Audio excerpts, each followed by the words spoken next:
Hello दोस्तों, आप सभी का स्वागत है आपके अपने YouTube channel GK by Rohan में। आज हम शुरुआत करेंगे भारत के भूगोल के एक नई टॉपिक की। हमने इससे पिछले वीडियो में भारत के भूगोल में भारत के परिचय के बारे में जाना था। उसमें हमने जाना था जितने भी हमारे भारत के पड़ोसी देश हैं उन पड़ोसी देशों के बारे में कि किस देश से कितनी सीमा लगती है, और थल सीमा और जल सीमा दोनों के बारे में जाना था हमने। और ये जाना था कि भारत की अक्षांशीय दृष्टि क्या है, देशांतरीय दृष्टि क्या है, भारत के पश्चिम में लास्ट पॉइंट, पूर्व में लास्ट पॉइंट, उत्तर दक्षिण के लास्ट पॉइंट, ये हमने जान लिए थे। आज हम इससे आएगा जानेंगे। शुरुआत करते हैं हम आज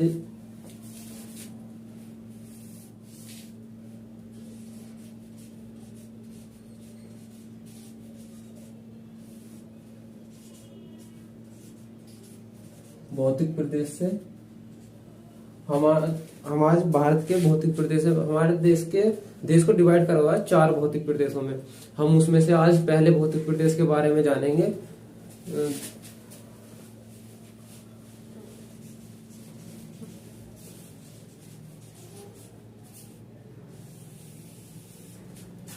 पहले भारत का नक्शा बना लेते हैं।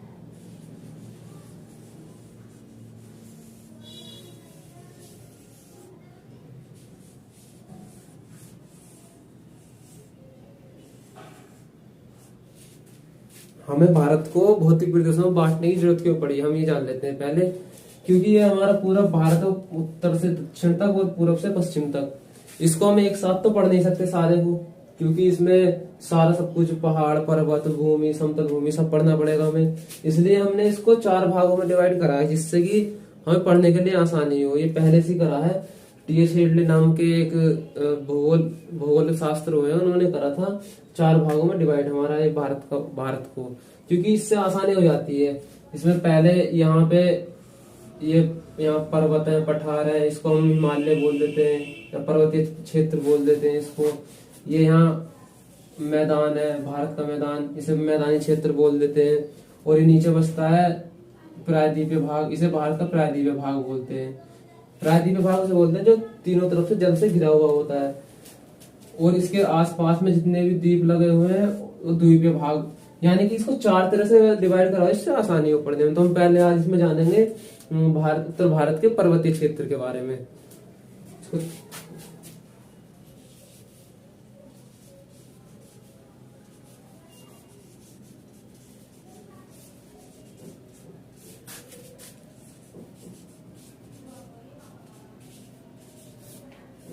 उत्तर भारत का पर्वतीय क्षेत्र,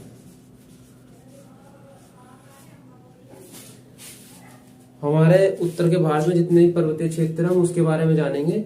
कि ये उत्तर का जो क्षेत्र है हमारा, ये हिमालय, इसको हिमालय बोल सकते हैं, पर्वतीय क्षेत्र बोल सकते हैं, हालांकि हिमालय बोलते हैं इसको।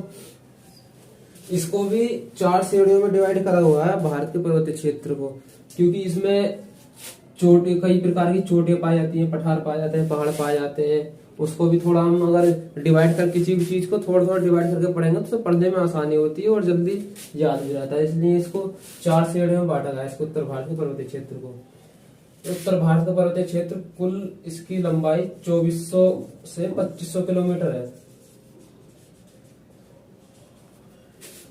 इसकी यहाँ से लेके यहाँ तक कुल 2400 किलोमीटर है। इसकी 2400 से 2500 किलोमीटर तक है इसकी औसत लंबाई।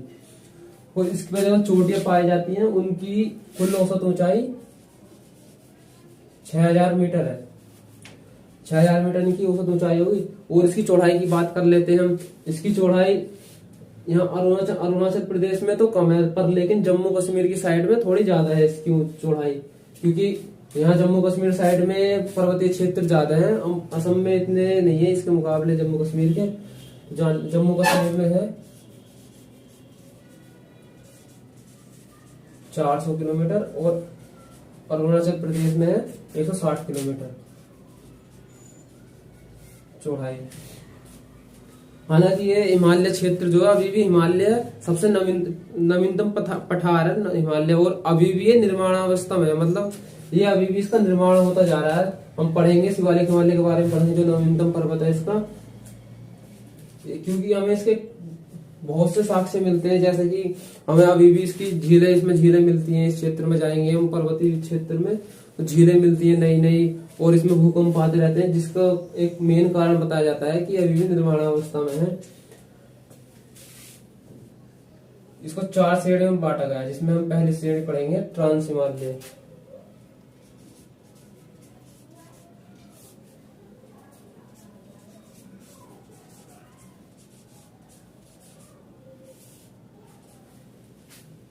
यहां से यहां तक तो पूरा पर्वतीय क्षेत्र है, पश्चिम से पूर्व तक। अब इसके हमारे जम्मू कश्मीर और जम्मू कश्मीर के उत्तरी भाग है, जो पीओके में लगता है, कुछ भाग पाकिस्तान में लगता है, कुछ तिब्बत में लगता है इसका भाग। इसको हमने ट्रांस हिमालय बोला हुआ है। ये यहाँ का भाग है कुछ, इसको ये सारा ट्रांस हिमालय में आता है।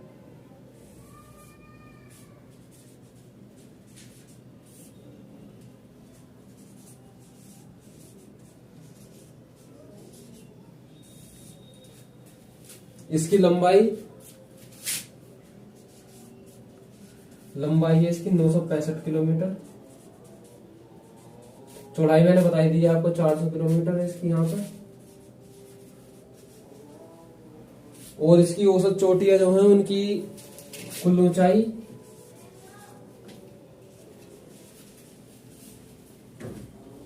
6000 किलोमीटर औसत ऊंचाई है इनकी चोटियों की। और हम बात कर लेते हैं इसमें ट्रांस हिमालय में 3 श्रेणी पड़ती हैं। ट्रांस हिमालय में भी 3 श्रेणियां हैं, यानी कि जितने पर्वत है ना, पर्वतों को 3 श्रेणियों में बांटा हुआ है, जिसमें कि पहली श्रेणी आती है हमारी काराकोरम श्रेणी।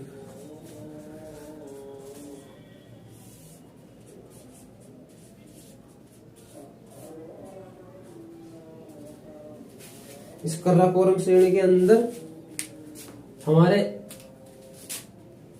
जो पीओके का क्षेत्र है, यहाँ जम्मू कश्मीर का और लद्दाख से उत्तरी जो क्षेत्र है, ये काराकोरम श्रेणी यहीं पर लद्दाख से उत्तरी में काराकोरम श्रेणी पड़ती है, और पीओके से दक्षिण में और लद्दाख से उत्तर में। इस पे हमारी गोडविन ऑस्टिच जो भारत की सबसे ऊंची चोटी है, हालांकि उस पे पाकिस्तान का अधिकार है।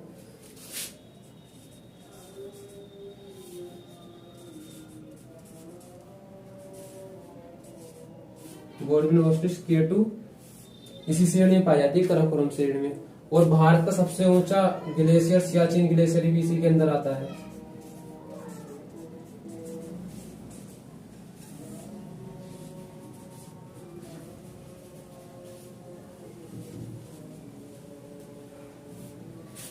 सियाचिन ग्लेशियर सबसे, भारत में जितने भी ग्लेशियर है सबसे ऊंचा ग्लेशियर है हमारा भारत का। तो ये हमारा काराकोरम श्रेणी के अंदर आता है। और काराकोरम श्रेणी आती है हमारे ट्रांस हिमालय के अंदर। ट्रांस हिमालय हमारे पर्वतीय क्षेत्र, उत्तर पर्वतीय क्षेत्र, तो हम इसको जान लेते हैं। इसकी कुल लंबाई 74.66 किलोमीटर बताई गई है। और अब इसमें दूसरी श्रेणी आती है लद्दाख श्रेणी, जो कि काराकोरम श्रेणी के दक्षिण में है।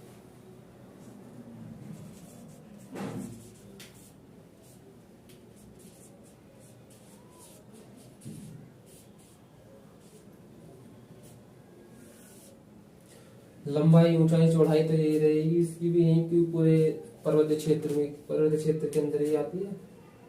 इसमें हमारा जो कैलाश पर्वत है, कैलाश पर्वत मानसरोवर है, जिसका एक तो उस पर जाने का मार्ग, और आता भी इसी श्रेणी के उत्तर में है, इसी श्रेणी में ही आता है। बल्कि इसकी हमारे भारत में नहीं है ये पार्ट, इसका जिस श्रेणी में कैलाश पर्वत आता है वो पार्ट हमारा तिब्बत के अंदर आता है।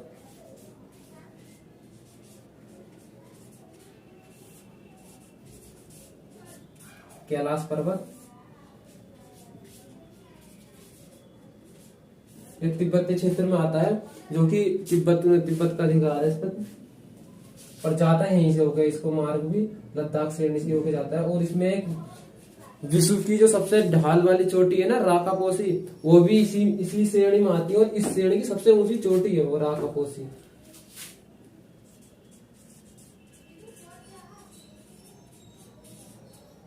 राकापोसी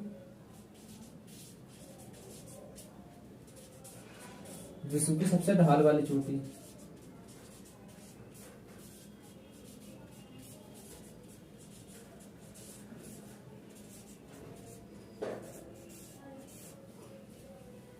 ठीक है। और इस श्रेणी की ये सबसे ऊंची चोटी भी है और विश्व में सबसे ढाल वाली श्रेणी भी है, भारत के अंदर ही आती है। तीसरी श्रेणी आ जाएगी हमारी इसमें जास्कर श्रेणी।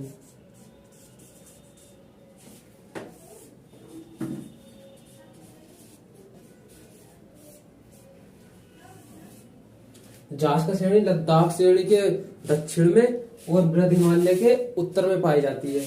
इस श्रेणी में इस कुछ जम्मू कश्मीर का क्षेत्र और कुछ उत्तराखंड का क्षेत्र, हिमालय का क्षेत्र इसी के अंदर आता है, क्योंकि ये इनसे सबसे दक्षिण में थोड़ी यहाँ पे इसके आसपास का क्षेत्र ये सारा जास्कर श्रेणी में आता है।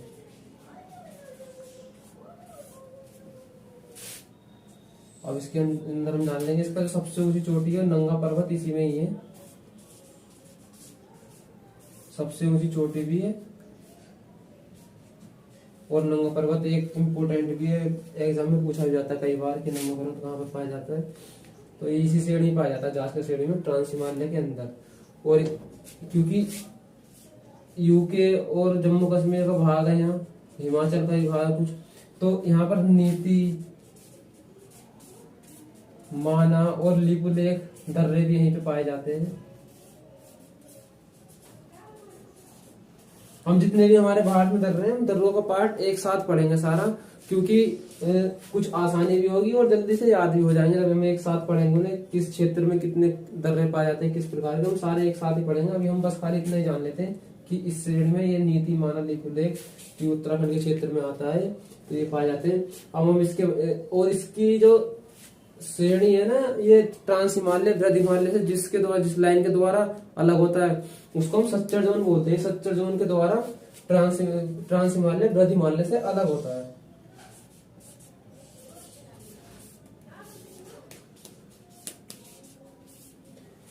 जैसे कि भारत और पाकिस्तान के बीच में एलओसी है, चीन के और भारत के बीच में मैकमोहन रेखा, ऐसे ही इस रेखा का नाम है सच्चर जोन, इसको सच्चर जोन बोलते हैं, जो बृहद हिमालय और ट्रांस हिमालय के बीच में है। अब हम बात करेंगे इससे आगे बृहद हिमालय की। बृहद हिमालय की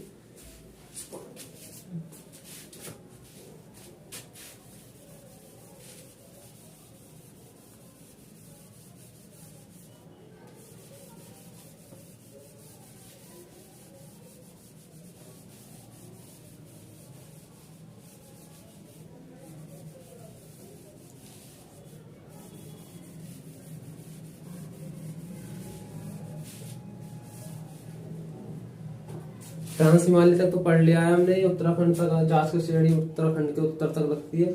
अब इसके बाद में आएगी एक बृहद हिमालय श्रेणी, जो कि ट्रांस हिमालय के दक्षिण में है और मध्य हिमालय के उत्तर में है। इसका बृहद हिमालय का भाग ये हमारे यहाँ से जम्मू कश्मीर शुरू होके और यहाँ असम, नेपाल होते हुए अरुणाचल प्रदेश तक, ये सारे में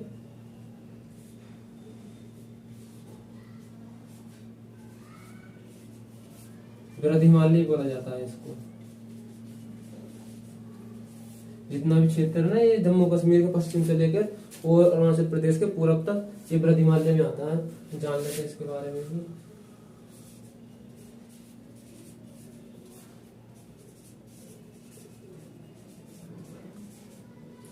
बृहद हिमालय, इससे पहले हमने ट्रांस हिमालय पढ़ा। ट्रांस हिमालय का भाग जम्मू कश्मीर के पश्चिम से लेकर और हिमाचल के पूरब तक था, यानी कि ये यहाँ से लेकर बस इतने भाग तक था। और ये हम बृहद हिमालय जम्मू कश्मीर के पश्चिम से शुरू होगा, जम्मू कश्मीर पश्चिम से शुरू होकर के अरुणाचल प्रदेश तक के पूरब तक जाएगा ये। तो इसकी लंबाई चौड़ाई भी ज्यादा होगी, ऑब्वियसली सी बात है, क्योंकि इसकी लंबाई थी 965 किलोमीटर, इसकी अब हो जाएगी 2400 से 25 किलोमीटर लंबाई। चौड़ाई इसकी जम्मू कश्मीर में 400 किलोमीटर रहेगी और अरुणाचल प्रदेश में इसकी 160 किलोमीटर हो जाएगी। और यहाँ पर जो औसत चोटी पाई जाती है ना, औसत चोटी की ऊंचाई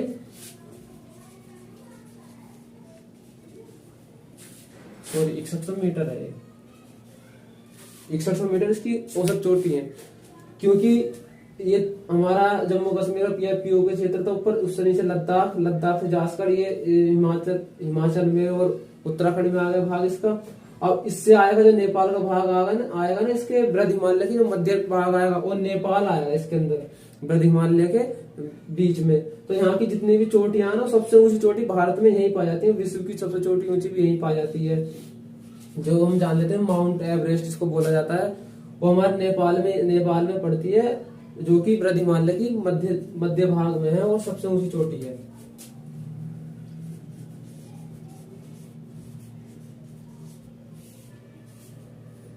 एवरेस्ट चोटी माउंट,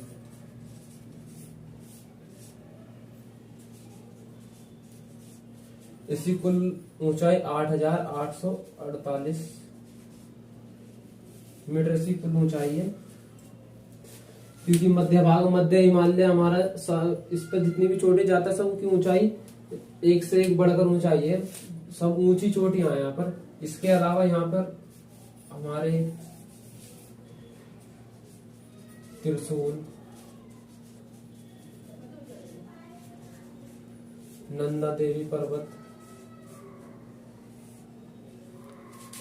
केदारनाथ,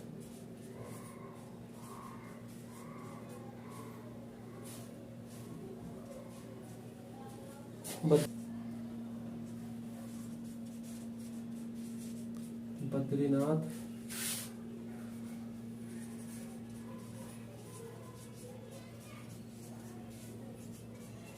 धवलागिरी,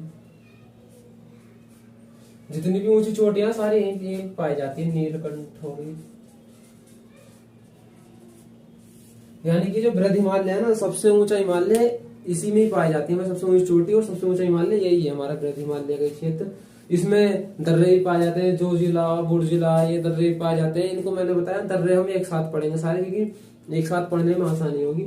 और ये वृद्ध हिमालय मध्य हिमालय से मेन लाइन थ्रस्ट द्वारा अलग होता है। जिस लाइन का नाम उसका मेन थ्रस्ट लाइन है, उस लाइन का नाम हम उसको जान लेते हैं।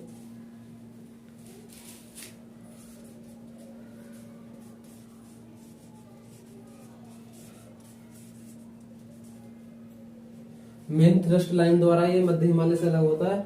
सस्टर जोन द्वारा वृद्ध हिमालय ट्रांस हिमालय से, और वृद्ध हिमालय मध्य हिमालय से मेन थ्रस्ट लाइन द्वारा अलग होता है। अब हम इसके बाद बात करेंगे मध्य हिमालय की। मध्य हिमालय में बहुत सी चोटियां आती हैं और दर्रे भी आते हैं। हम पहले चोटियों के बारे में जानेंगे, उसकी लंबाई, ऊंचाई, क्योंकि हम थोड़ा थोड़ा पढ़ेंगे ना, उससे हमें याद भी होगा, पढ़ने में भी आसानी होगी, हम कवर भी कर लेंगे सारा। ऐसे भी लगेगा कि हमने बहुत सारा पढ़ लिया हो। और मैप के साथ साथ समझते जाएंगे, मैप से आसानी होगी। यहाँ पर ये नेपाल है, नेपाल में एवरेस्ट चोटी बताई थी मैंने, माउंट एवरेस्ट सबसे ऊंची चोटी यहीं पे नेपाल में। और यहाँ अरुणाचल प्रदेश ही है।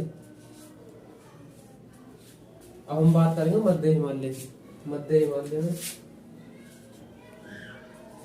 4 श्रेणी बताई थी ना मैंने, ये 30वें नंबर की श्रेणी है मध्य हिमालय।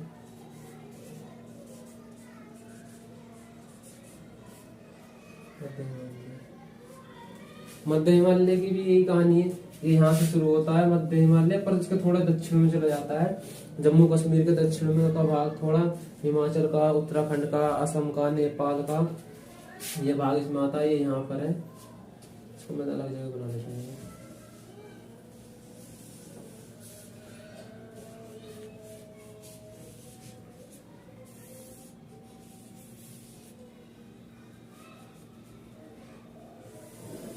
ये जितने भाग है मध्य हिमालय का भाग है।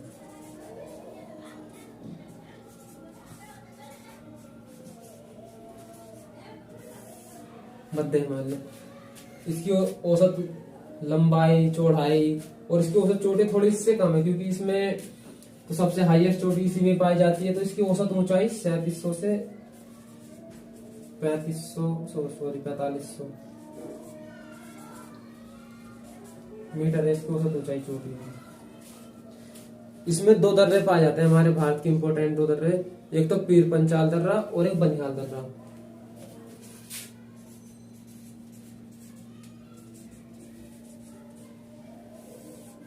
पीर पंचाल और बनिहाल,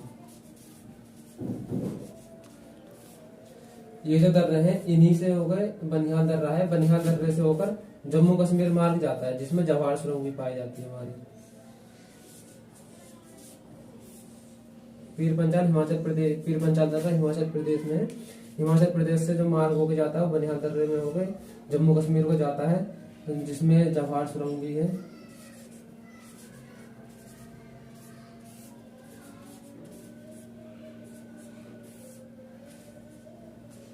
और इसकी पहाड़ों की और पर्वतों की बात करें तो इसमें जितने भी हमारे भारत में, उत्तरी भारत में हिल स्टेशन पाए जाते हैं ना, जैसे मसूरी, शिमला, नैनीताल, ये रानीखेत, अल्मोड़ा, ये सारे इसी में पाए जाते हैं हमारे। शिमला, नैनीताल, मंसूरी, रानीखेत, ये सब इसी में आते हैं। इस श्रेणी को धौलाधर श्रेणी भी बोला जाता है। धौलाधर श्रेणी तो ये इसका भाग है, शिमला का भाग, नैनीताल भाग, इसको धौलाधर श्रेणी भाग बोलते हैं। और इसके बाद अब इस मध्य हिमालय, शिवालिक हिमालय से जान लेते हैं अलग किसके द्वारा होता है। ये उससे अलग होता है मेन लाइन थ्रस्ट के द्वारा, तो हमारा बृहद हिमालय मध्य हिमालय से अलग, और मध्य हिमालय से ये जो अलग होगा ये वो सीमांत दरार द्वारा अलग।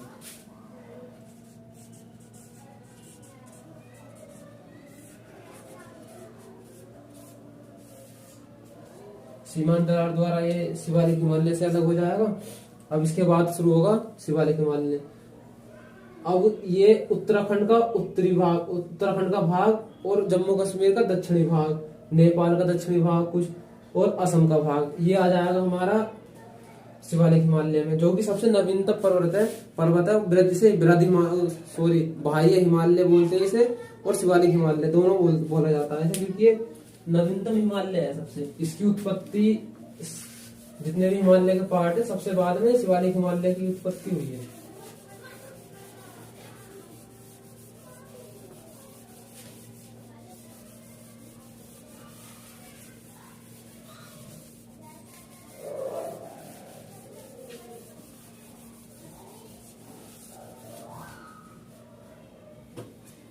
अब शुरू हो जाएगा हमारा शिवालिक हिमालय, जो कि चौथी और लास्ट श्रेणी है हिमालय की।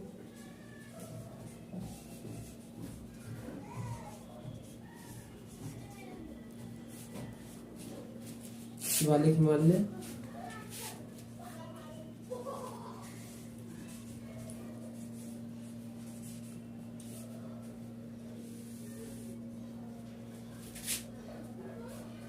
इसकी लंबाई तो वही रहेगी 2400 से 2500 किलोमीटर, पर चौड़ाई थोड़ी सी कम हो जाएगी, चौड़ाई 50 से 60 किलोमीटर हो जाएगी इसकी। अरुणाचल प्रदेश में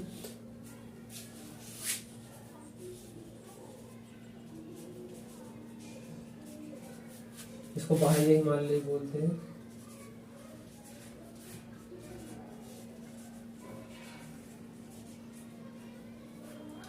क्योंकि ये दक्षिणी हिमाचल और उत्तरी क्या बल्कि पूरा उत्तराखंड, इसमें ज्यादातर सारे उत्तराखंड कवर होता है। तो जितने भी उत्तराखंड में दर्रे और हिमाचल प्रदेश में जम्मू कश्मीर के दक्षिणी साइड में दर्रे होंगे, वो सारे इसी श्रेणी में आएंगे। दर्रों को हम एक साथ जानेंगे, जितने भी दर्रे हैं जो कैलाश, जिसमें माना, नीति, इनसे कैलाश पर्वत को होकर रास्ता जाता है, वो इसी में आते हैं शिवालिक हिमालय में। तो शिवालिक हिमालय का क्षेत्र है, इसको दो नाम से बोला जाता है, एक तो दून के नाम से और द्वार के नाम से। दो घाटियां हैं, एक तो दून घाटी और दूसरी है द्वार घाटी। दून घाटी बोलते हैं हम देहरादून को, देहरादून घाटी, और देहरादून उत्तराखंड में आता है। और द्वार घाटी आती है हमारी हरिद्वार वाली घाटी, उसमें जो क्षेत्र आता है वो हरिद्वार का क्षेत्र आता है। ये द्वार का हरिद्वार आता है और ये देहरादून।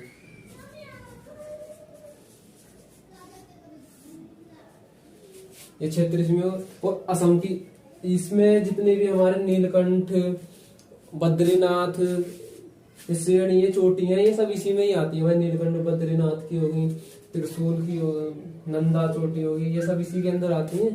क्योंकि कुछ मध्य हिमालय के अंदर आती है, और कुछ जो इसमें दक्षिणी भाग इन चोटी का वो इस शिवालिक हिमालय के अंदर आता है। अब हम असम की बात कर रहे हैं। असम में ये जो असम में इसकी पहाड़ी पड़ती है ना, असम में इसकी पहाड़ियों को मिसमी की पहाड़ी बोला जाता है। मिसमी, अबोर,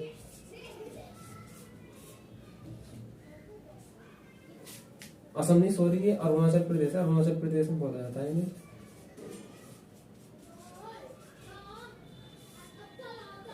अरुणाचल प्रदेश में मिसमी और अबोरा, ये हमारे असम में, असम के उत्तरी भाग में आते हैं। ये अबोर की, मिसमी की पहाड़ियां, ये सारी इसी में ही